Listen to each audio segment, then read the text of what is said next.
안녕하세요. 책 읽어주는 강사 손정입니다. 오늘은 쓰기의 말들이라는 책으로 한번 해보겠습니다. 이 책은 은유 작가가 썼고요. 유유 출판사에서 나왔네요.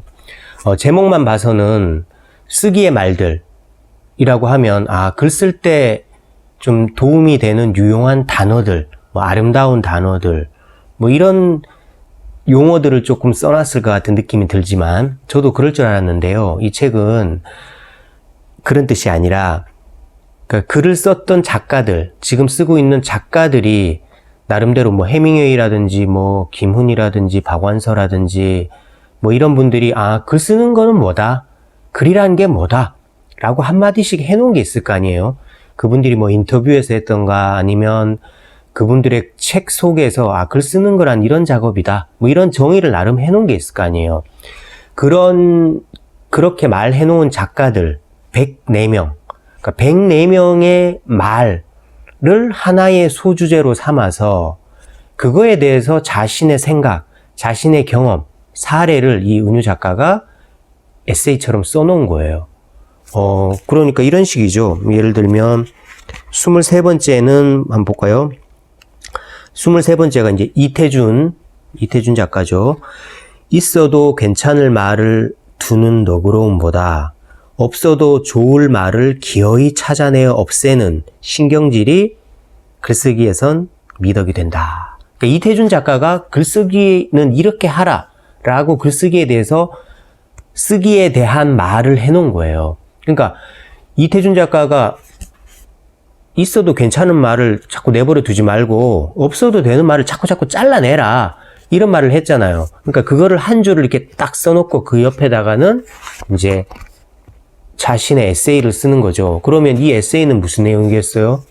없어도 될 말들에 대해서이겠죠. 예를 들면 이런 거예요. 이 은유 작가는 우리가 글 속에서 남용하는 것들이 보통 이렇게 접속사들 또는 부사들, 관형어, 이게 꾸며주는 말들, 이런 것들을 남용함으로써 오히려 문장이 좀 지저분해지고 문장이 길어짐으로써 독자가 읽기가 불편해진다는 거예요. 불편해지고 그리고 오히려 그 뜻을 헤아리는데 더 복잡해지고, 그러니까 문장은 좀 간결하고, 그러니까 간결하다는 게 반드시 문장은 짧아야 된다, 무조건 짧게 써라 이 뜻이 아니라 불필요한 말을 뺄 때 독자가 더 쉽게 읽는다, 그러니까 짧게 써라 그 얘기거든요. 불필요한 걸 빼라는 거지 반드시 짧게 쓰라는 건 아니에요.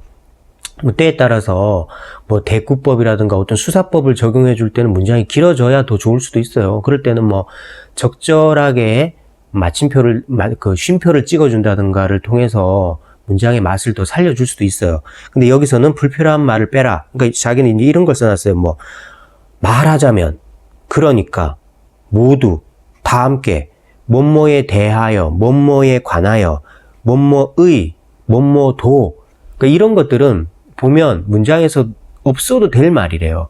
그러니까 습관적으로 우리가 이런 거를 쓰면서 이제 문장을 쓰고 글을 쓰는데 이걸 빼보면 오히려 더 간결하게 잘 읽힌다. 그래서 없어도 될 말을 기어이 빼버리는 신경질을 부려라.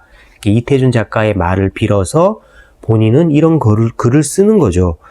그리고 또 있습니다.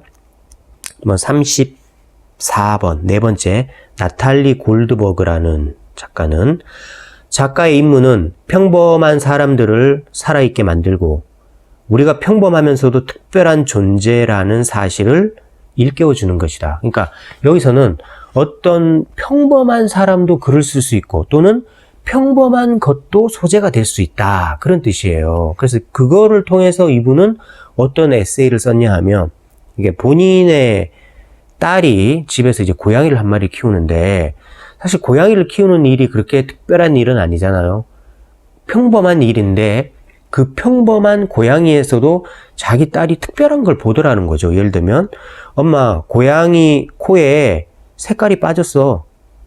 엄마, 고양이가 꼬리가 또 커졌어. 그러니까 우리가 고양이 코가 빛깔이 변했는지 안 변했는지 우리 잘 관심 없잖아요. 근데 이제 뭔가를 평범한 것도 특별하게 보면, 이렇게 원래 고양이의 코가 원래 분홍색인데 약간 색깔이 좀 더 밝아졌다든가 어두워졌다든가 그게 이제 고양이의 기분 또는 고양이의 성장 상태에 따라서 그게 달라진다는 거예요. 이런 걸 보더라.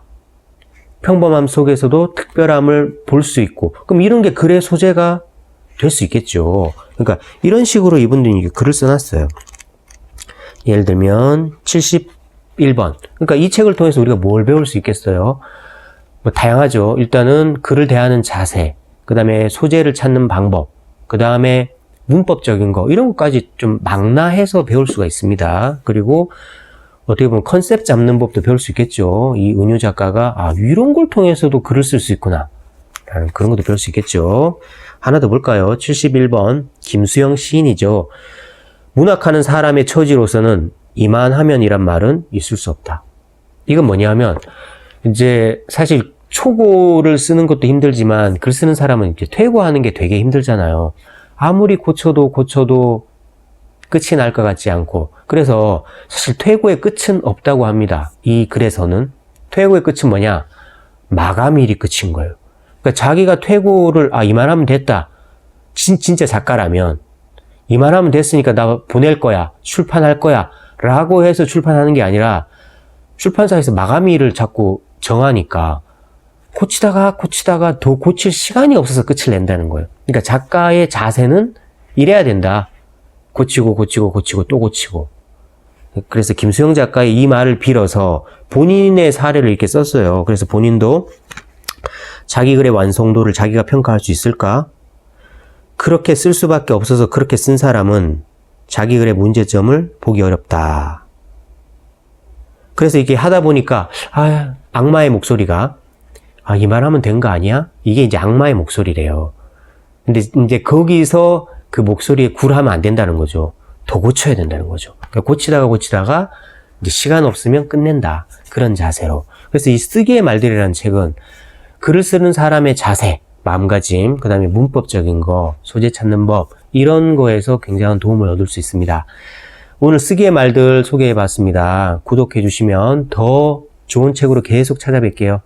책 읽어주는 강사는 오늘 여기서 마치겠습니다. 고맙습니다.